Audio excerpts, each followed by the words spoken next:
The clock on the wall marked yet another hour gone by, and no one came. The black mother gripped the sheets tightly, feeling the pain rise in waves, as if something inside her was screaming for help.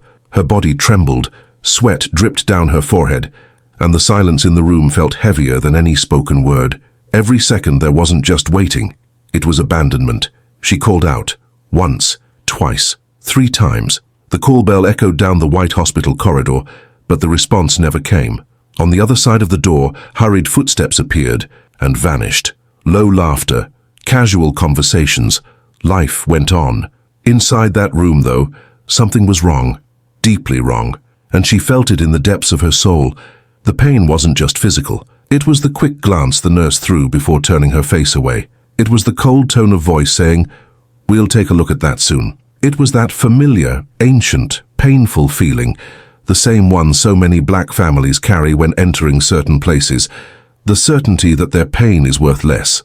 There, in that American hospital, her skin spoke before any words could be heard. Time stretched like silent cruelty. Each contraction came stronger, more terrifying. Her heart raced, not just from the suffering, but from fear. Fear of what was happening. Fear of what no one seemed willing to see. Fear that when someone finally decided to enter that room, it would already be too late. And when the door finally opened, hours later, the air changed. The doctor took only a few steps and stopped. His face drained of color. His eyes widened. What he saw there didn't fit the word routine, nor normal, nor standard procedure. That wasn't just another hospital story. It was the beginning of a silent horror that would raise an impossible-to-ignore question. How many black pains still need to be ignored before someone does something? Her name was Danielle Thompson, an ordinary black woman, the kind who rarely makes headlines but carries the world on her back. At 32 years old, pregnant with her first child, Danielle carried in her womb more than a baby. She carried dreams, promises, and the quiet hope that her child would have a better life than the one she had in the United States. She believed in it. She needed to believe. Every day started early. Danielle woke up before sunrise, even pregnant, even exhausted, even when her body begged for rest. She worked double shifts as an administrative assistant, saving every dollar, rejecting luxuries, enduring sideways glances at work when she had to leave for medical appointments. "At the doctor again," they'd say in a teasing tone. She smiled politely and swallowed the discomfort.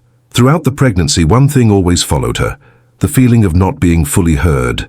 At appointments, when she described her pains, she got answers that came too quickly. "It's normal. Women handle it. You're strong." Words that sounded like compliments but felt like warnings. Danielle left the offices with more questions than answers, and with that old doubt so many black mothers know. Did they take my pain seriously? She tried to do everything right. She read, researched, followed recommendations, avoided excesses. She talked to the baby at night, stroking her belly, promising protection. "Mommy's right here," she whispered, in that small but clean apartment. She already pictured the nursery, the name, the future. That was where she felt safe, not in hospitals, not in cold corridors. On the day the real pain started, Danielle hesitated before going to the hospital, not out of fear of labor, but out of fear of not being taken seriously once again. Even so, she took a deep breath, grabbed the bag she'd prepared weeks earlier, and walked into that building where so many black stories end in silence. She couldn't explain it, but something inside her warned that that day would not be ordinary. As she crossed the maternity ward corridor, holding her belly and trying to stay calm, Danielle thought of all the times she had to be stronger than she should have. She thought of her mother, her grandmother, black women who suffered in silence. She didn't want to become a statistic. She didn't want neglect. She just wanted to be heard. She just wanted someone to believe her pain. But what Danielle still didn't know was that that simple decision, walking into that hospital, would put her story on an irreversible path. And that, hours later, the silence, the neglect, and the waiting would exact a price no one there was prepared to face. At first, Danielle tried to stay calm. She breathed deeply, just as she'd learned in videos and childbirth classes. Each contraction came strong, but she told herself it was part of the process. Still, something didn't feel right. The pain didn't follow a predictable rhythm. It came crooked, deep, accompanied by a strange tightness in her chest, as if her body was warning her there was danger. When the nurse finally entered the room, there was no warmth. It was quick, cold, an automatic, almost impatient glance.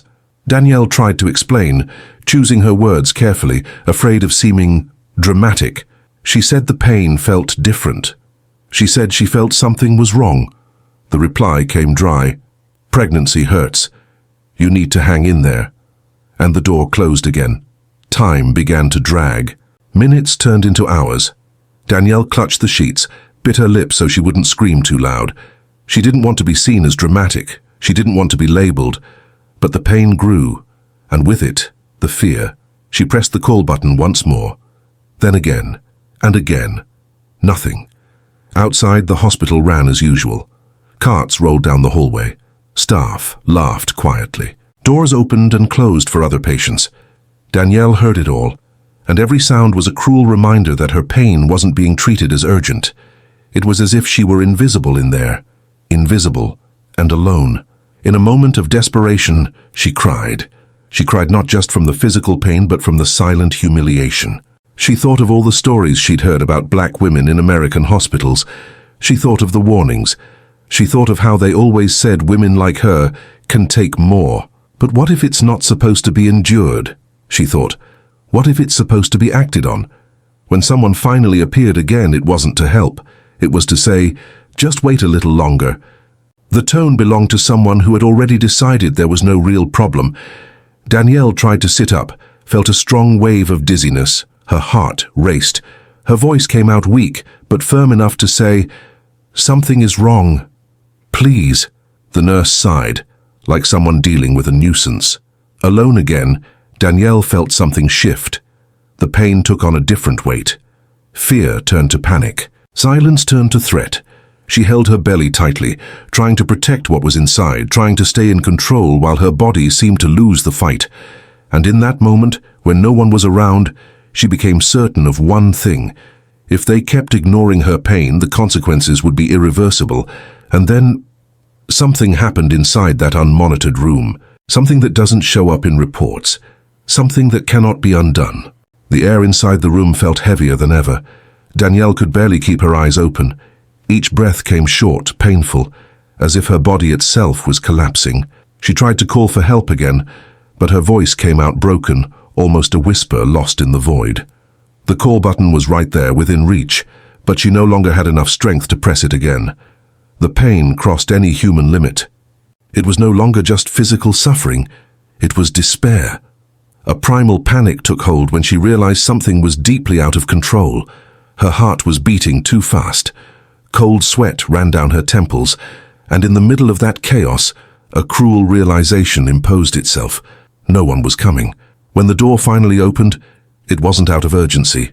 It was out of routine. The nurse walked in distracted, looking at a clipboard, expecting to find exactly what she always found. But 2 steps were enough for everything to change. Silence fell hard. The automatic smile vanished. Something there didn't match the normalcy she expected. The expression on the nurse's face turned to shock. She called for help. Her voice was now loud, terrified. The corridor, previously indifferent, came alive with movement. Footsteps ran, voices overlapped. Equipment was rushed in, the room filled with people, too late to erase hours of neglect. When the doctor entered, the impact was immediate. He froze. His eyes scanned the room, Danielle's body, the signs no one had wanted to see before. This wasn't a simple complication. It wasn't something normal. It was a grave error, a human error. An error fed by negligence, by silent prejudice, by the dangerous idea that a black woman's pain can wait. Danielle saw it all in their faces, in the urgent tone, in the sudden change of attitude, in the way they now spoke to her, with haste, with care, with fear. A fear that hadn't existed hours earlier. Tears streamed down her face as she tried to understand what was happening, feeling her body fail, feeling trust shatter into 1,000 pieces. Inside her, something had been taken without warning, not by chance, not by fate, but by choices, by delay, by indifference, by the silent humiliation of not being believed. Rage mixed with pain, not as a scream but as a deep emptiness, the kind of emptiness that changes a person forever. In that American hospital room, the truth was finally laid bare. Hours of neglect, minutes of horror. Seconds that cost far too much. The doctor knew. The team knew. And deep down, everyone there understood something impossible to deny. If Danielle had been heard from the beginning, none of this would have happened. And while machines beeped and orders were shouted, one question echoed without answer. How many black mothers need to suffer like this before their pain is taken seriously? After that day, silence was never the same for Danielle. The hospital room was left behind, but the feeling of abandonment followed her forever. Her body recovered slowly. Invisible scars marked every movement, every deeper breath. What happened there wasn't just a medical error. It was a permanent break in trust. Nothing could return the lost hours, nor erase the weight of what was taken from her. In the days that followed, the tears came. The questions no one could answer came. The belated apologies came, the technical explanations, the cold words that tried to turn pain into statistics. Danielle listened to everything in silence. Inside, something had changed. The woman who entered the hospital confident did not leave the same way. She left more aware and more wounded. But amid the grief and outrage, something unexpected was born. Danielle decided to speak. She decided not to accept silence the way so many before her had been forced to. She sought lawyers, organizations, support groups for black mothers in the United States. Every time she told her story, her voice trembled, but it never backed down. She understood that her pain had a name: structural racism in healthcare, medical neglect, silent injustice against black families. Danielle's story began to spread. Other women came forward. Similar accounts, the same phrases, the same hours of waiting, the same feeling of not being heard.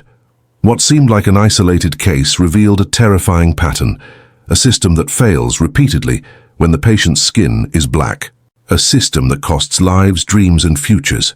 Danielle was never the same again, but that day, between the pain and the loss, she reclaimed something no one could take away: the dignity of turning suffering into denunciation. Her story became a warning, a cry against indifference, a reminder that listening to a black woman can be the difference between life and tragedy. And now, the question is yours. How many more stories like this need to happen before black pain is taken seriously? How many mothers need to scream before someone listens? If this story touched you, like this video, share it so more people know this reality, and subscribe to the channel to keep hearing stories that hurt, but also awaken awareness.